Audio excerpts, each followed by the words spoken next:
together alone.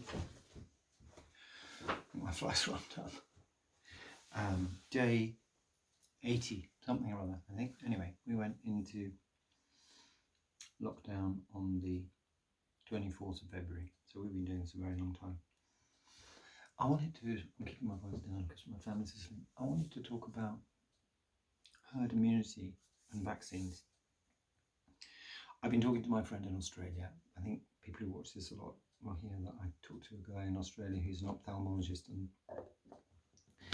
has a very big brain, and we've been talking about this since January, and we were wondering whether we were idiots in January, and I don't think we weren't idiots.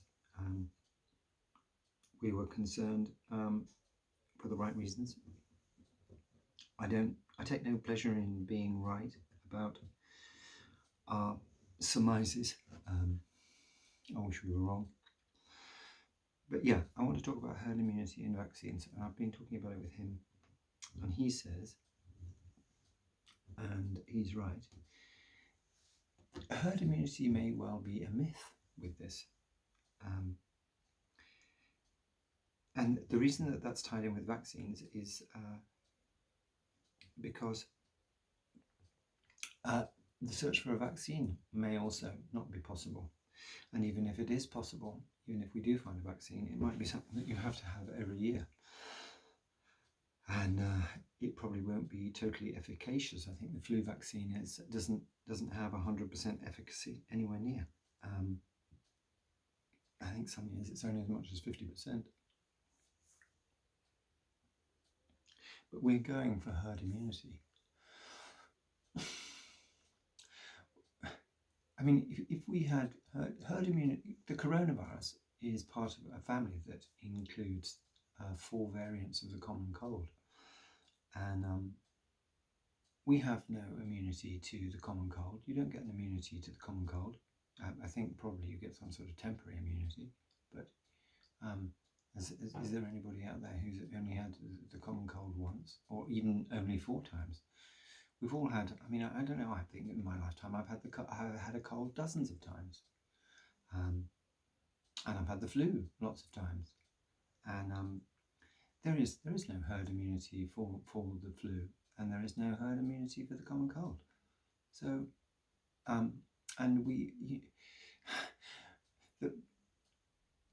so it's a myth. It's like searching for a unicorn.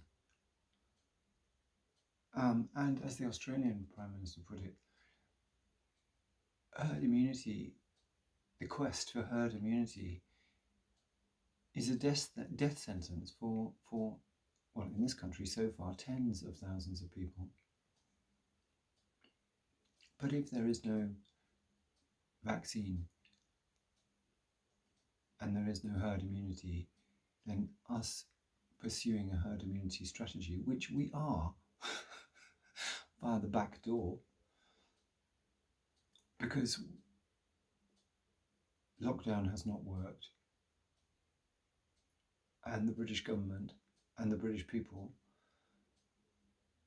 are too disorganised and stupid and arrogant to obey the rules that are set by the coronavirus. And the rules set by the coronavirus are everything that brings people together will spread the virus, and everything that keeps people apart will kill it.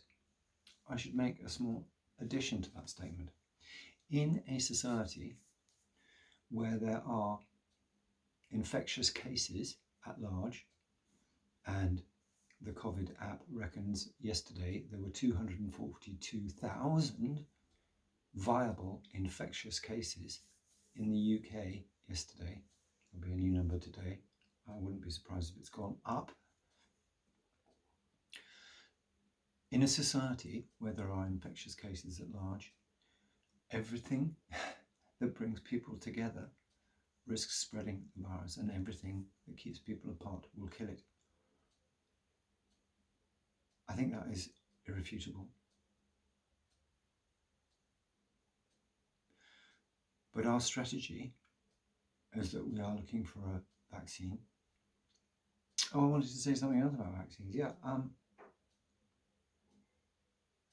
the MERS, SARS, and the 4 variants of the common cold are all coronaviruses. And there has been no vaccine for any of them. The common cold has been around for, I don't know, years and years and years and years and years.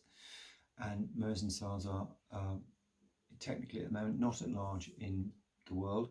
They are, for the moment, suppressed to the point where they're not in the human herd. But the cold is. And we've never ever been able to get a vaccine for any of those coronaviruses. So we may not get a vaccine for this one. So a policy of eradication has got to be the only strategy that certain countries can pursue via suppression and eventually via track and tracing and isolation and quarantining. That has to surely be the way forward. We've also squandered a tremendous natural advantage that we have in this country, and that is we're an island. This country is an island. We have a natural border. And we've squandered that advantage. 18 million flights came in to the UK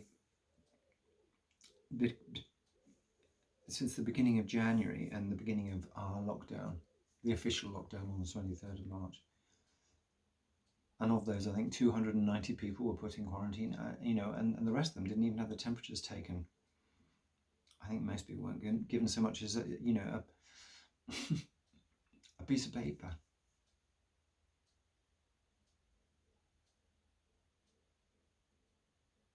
Yeah. Herd immunity and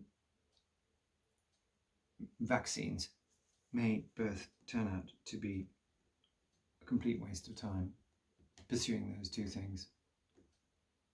So why don't we try and eradicate the virus using isolation, quarantining, social distancing, border controls? Why don't we try and suppress the virus? I want to hear the word mandatory as well. Masks are mandatory. Isolation is if you have the virus. You have an if you catch it and you've got it and you're actively shedding the virus, your isolation should be mandatory with fines and everything else. Because otherwise every other strategy that we're pursuing may come to nothing. But we know what we can do. The Chinese managed to suppress it down to minute levels. And even though South Korea, there's an outbreak, yeah, but they're on top of it because they know what they're doing. We still, in this country, as a population, as a government, we don't know what we're doing.